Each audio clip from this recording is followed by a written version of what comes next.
Hi everyone, जून से नवंबर हमारे पास में 6 महीने का समय है और अगर ये 6 महीने में आप स्ट्रक्चर्ड वे में डेडिकेशन के साथ में प्रिपरेशन करोगे, आप 100% का टारगेट अचीव कर सकते हो।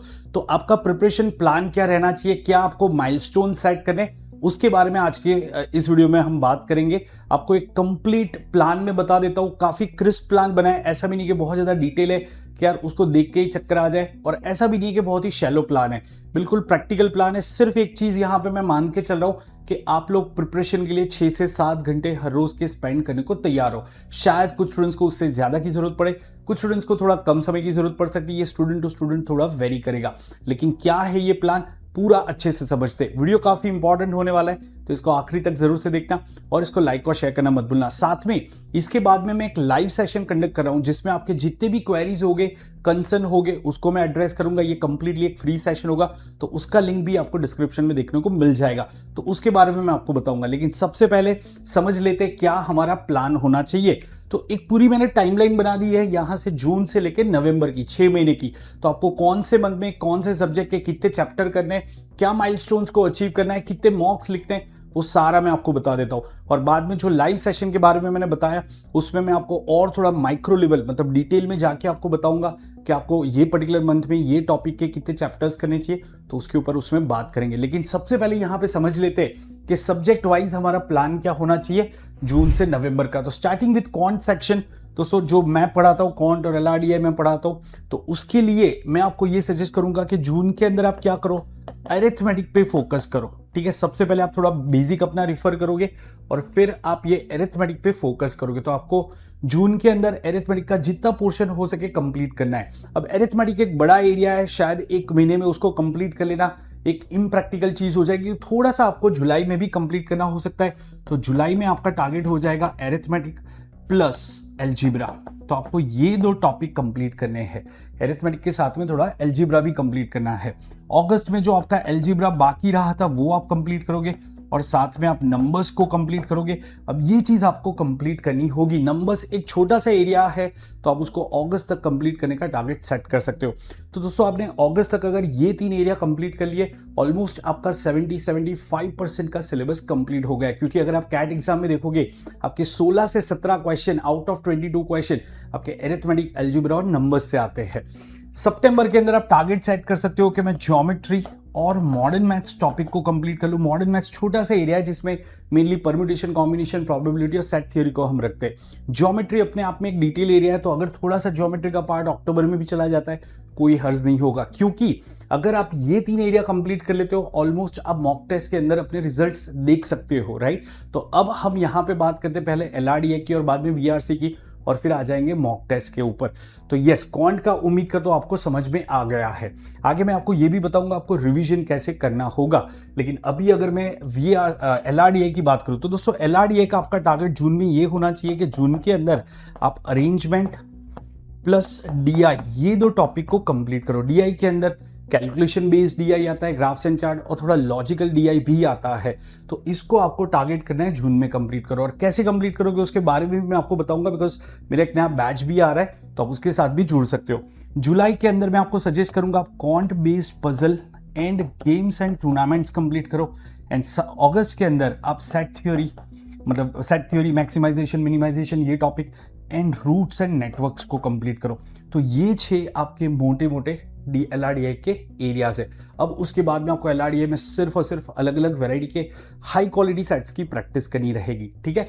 बट आपका सिलेबस यहाँ पे कंप्लीट हो जाएगा। सिमिलरली अगर मैं वीआरसी की बात करूँ, तो वीआरसी में आपको पता है कि आरसीज मैक्सिमम पोर्शन आपका आरसी होता है। ऑलमोस्ट 24 में से आपके 16 से 17 क्वेश्चन आपके आरसी के आते हैं। तो आपको 2 महीने के अंदर 2 पार्ट में आरसी को स्प्लिट करना है।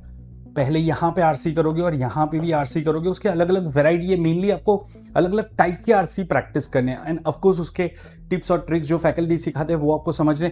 और साथ में वीए में मेजरली 3 पार्ट्स है, odd one out, paragraph summary and आपका पैरा जंबल, या कभी कभी सेंटेंस रिप्लेसमेंट आ जाता है, तो वो आपको कंप्लीट करना है। तो ये आप, मुझे ऐसा लग रहा है कि आप 2 मंथ्स में इसको कर सकते हो। ऑफ कोर्स आपको थोड़ी ज्यादा प्रैक्टिस करनी होगी उसको और स्ट्रॉन्ग बनाने के लिए, वो आप आगे के मंथ्स में कर सकते हो। सो उम्मीद करता हूं आपको ये समझ में आ गया है कि आपको अपना सिलेबस कैसे कंप्लीट करना है। अब यहां पे एक बहुत ही इंपॉर्टेंट चीज बताता हूं दोस्तों, जैसे जैसे आप टॉपिक कंप्लीट करते जाते हो आपको उसका साइड बाय साइड थोड़ा रिवीजन भी करना होगा। तो हर मंथ के एंड में एक संडे को पकड़ लो जिसमें आपने उस दिन तक जितना भी क्वांट में किया है उसका रिवीजन कर लोगे। सिमिलरली वीआरसी और एलआरडीए में जो भी अलग अलग वैरायटी आपने अब तक करी है उसके थोड़े से और सेट्स या केसलेट प्रैक्टिस कर सकते हो। एंड बाद में जैसे ही आपका सिलेबस कंप्लीट हो जाता है आप ज्यादा समय रिवीजन एंड प्रैक्टिस के ऊपर स्पेंड कर सकते हो। जैसे यहाँ पे अगस्त में अब आपका वीआरसी ऑलमोस्ट खत्म हो गया है तो आप यहाँ पे थोड़ा सा समय रिवीजन एंड प्रैक्टिस के ऊपर डिवोट कर सकते हो। सितंबर, अक्टूबर, नवंबर में डेफिनेटली आपको ये रिवीजन प्रैक्टिस कंटिन्यू करना होगा। अब उस नवंबर के अंदर आपको सिर्फ रिवीजन पे ज्यादा फोकस करना होगा, प्रैक्टिस बहुत ही कम हो जाएगा आपका क्योंकि आप sectional test and mock test पे ज्यादा फोकस करोगे। तो चलिए अब समझ लेते हैं हमारा मॉक टेस्ट और सेक्शनल टेस्ट का प्लान क्या होना चाहिए। तो दोस्तों मैं आपको सजेस्ट करूंगा कि कभी भी आप मॉक टेस्ट सेक्शनल टेस्ट लिखने में जल्दबाजी नहीं करोगे क्योंकि ये कैसा है, दो धारी तलवार है। अगर मैंने बहुत जल्दी कर दिया, स्कोर कम आ गए तो मैं थोड़ा फ्रस्ट्रेटेड फील करूंगा। अगर मैंने उसको बहुत डिले कर दिया तो भी उससे मुझे खास फायदा नहीं मिलेगा क्योंकि मुझे अपनी स्ट्रैटेजी फॉर्मुलेट करने के लिए सफिशिएंट मॉक्स लिखने का समय नहीं मिलेगा। तो मुझे बहुत ही सही समय पे मॉक टेस्ट और सेक्शनल टेस्ट लिखना शुरू करना है। तो मैं सजेस्ट करूंगा ये जो जून मंथ है, खास करके अगर आपने अभी रिसेंटली मई वगैरह में प्रिपरेशन शुरू करी है तो आप जून मंथ का समय अपने लिए ले सकते हो। आपको जून में मॉक नहीं लिखा तो चलेगा या फिर एक आध मॉक जस्ट एक्सपीरियंस करने के लिए आप ऐसे मॉक नहीं लिखना है, आपको पेपर को गो थ्रू करना है। आप चाहो तो कैट का कोई एक पेपर ओपन करके भी उसको रिव्यू कर सकते हो कि भाई किस तरीके का ये पेपर रहता है, ठीक है। बट एक्चुअली आप अपना मॉक टेस्ट है वो जुलाई से लिखना शुरू करोगे। तो जुलाई में मैं आपको टारगेट दूंगा 2 मॉक एंड 2 सेक्शनल टेस्ट का। ये मॉक टेस्ट है, ये सेक्शनल टेस्ट है। सिमिलरली अगस्त में मैं आपको टारगेट दूंगा 4 मॉक एंड 4 सेक्शनल टेस्ट का, ठीक है। अब यहाँ पे ये थोड़ा सा चैलेंजिंग होने वाला है पर मैं अज्यूम कर रहा हूं कि यहाँ पे जून जुलाई में आप कंफर्टेबल हो गए होगे, आपने एक मोमेंटम गेन कर लिया होगा। तो अगस्त में सिलेबस कंप्लीशन के साथ में आप इतना समय मॉक टेस्ट के लिए डिवोट कर सकते हो।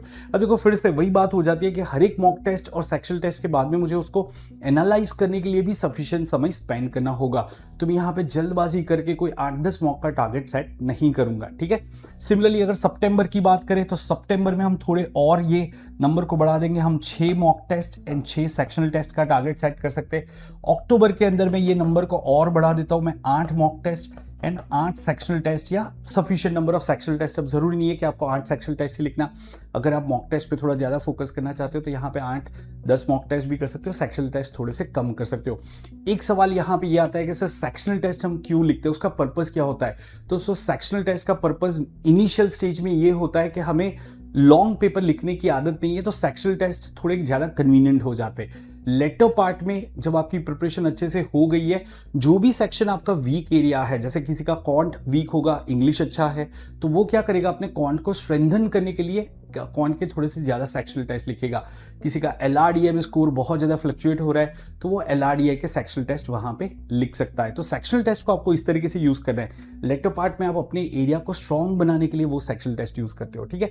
एंड लास्ट में नवंबर जो है उसमें रिवीजन प्रैक्टिस के साथ में आपको पूरा समय मॉक्स एंड सेक्शनल्स पे स्पेंड करना है, ठीक है। अब यहाँ पे आपको एक और चीज ध्यान में रखना है दोस्तों के सिलेबस कंप्लीट हो गया उसके बाद में ये जो अक्टूबर मंथ है ना, ये आपका कंप्लीटली स्ट्रैटेजी फॉर्मुलेशन का मंथ रहेगा कि मॉक टेस्ट के अंदर आप अलग अलग चीजों को ट्राई करोगे। फॉर एग्जांपल मेरे लिए टीटा क्वेश्चन ज्यादा वर्क करते या एमसीक्यू ज्यादा वर्क करते, मेरे लिए क्वांट में राउंड 1 स्ट्रैटेजी, राउंड 1 राउंड 2 ज्यादा वर्क कर रही है या कोई और स्ट्रैटेजी ज्यादा वर्क कर रही है। तो काफी सारे अलग अलग चीजें आप ट्राई करोगे और फिर आप अपने लिए बेस्ट स्ट्रैटेजी तैयार करोगे। इसके ऊपर मैं एक अलग वीडियो बनाऊंगा, आप मुझे कमेंट्स में बताओ कि आप चाहते हो मैं मॉक टेस्ट के ऊपर एक अलग से वीडियो बनाऊं, तो सिर्फ मॉक टेस्ट स्ट्रैटेजी इतना कमेंट्स में आप लिख देना, तो उसका एक डिटेल वीडियो हम बात करेंगे कि राउंड 1 राउंड 2 स्ट्रैटेजी क्या होती है, एलआरडीआई में आपका टाइम ब्रेकअप क्या होना चाहिए and so on so fourth, right. तो अक्टूबर मंथ के अंदर आपको अपनी स्ट्रैटेजी फ्रीज कर देनी है। By the end of October month you should be very clear कि क्वांट में मैं कितने क्वेश्चन अटेम्प्ट करूंगा, मेरी एक्यूरेसी क्या चल रही है, मैं ऑप्शन से कैसे वर्कआउट करूंगा या फिर मैं टीटा क्वेश्चन ज्यादा करूंगा या एमसीक्यू ज्यादा करूंगा and so on so fourth. LRDI में मैं सेट को कैसे अप्रोच करूंगा, अगर डिफिकल्ट पेपर आता है, अगर इजी पेपर आता है तो मेरी स्ट्रैटेजी क्या होनी चाहिए। तो ये सारा मेरे माइंड में क्लियर हो जाएगा। नवंबर के अंदर मुझे सिर्फ और सिर्फ कंफर्टेबल होना है एग्जाम के साथ में।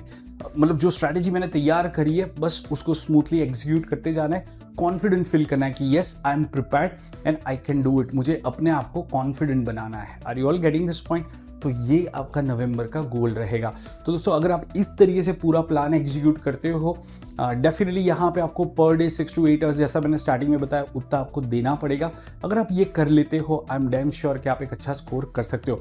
अब जो एरिथमेटिक के अंदर मैंने कहा कि एरिथमेटिक आपको जून में करना है। एरिथमेटिक में कौन से टॉपिक से शुरू कर सकते हो, कितना समय कौन से टॉपिक के लिए जाएगा, कितने क्वेश्चन प्रैक्टिस करने होंगे, तो इसके ऊपर हम बात करेंगे मेरा जो अपकमिंग फ्री सेशन है उसमें।